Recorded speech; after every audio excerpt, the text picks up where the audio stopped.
მე ძალიან ხშირად მეკითხებიან ძაღლის პატრონები. ორ რამეს.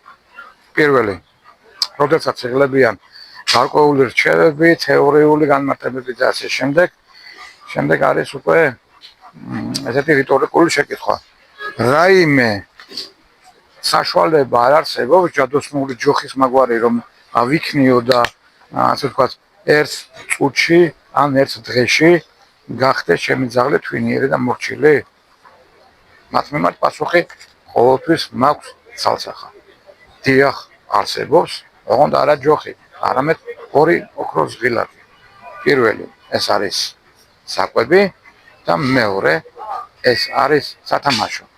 საკვები როგორც უპირობო მოტივატორი,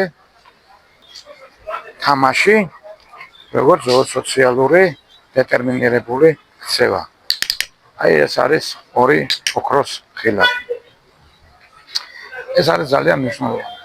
ასე ძალიან ხშირად არის დასმული პატრონების მხრიდან ესეთი შეკითხვა, რომ როდესაც მე ძაღლი გამყავს სასეირნო რეჟიმში. მუდმივად თანუნავატარო სათამაშო ან საკვები, ძაღლის საკვები? პასუხი აქაც ყოველთვის ერთმნიშვნელოვანი მაქვს. რატომაც არ უნდა ატარო? აბა როგორ აპირებ საკუთარი ძაღლის გულის მოგებას და როგორ აპირებ რომ გახადო საინტერესო ეს სასეირნო პროცესი.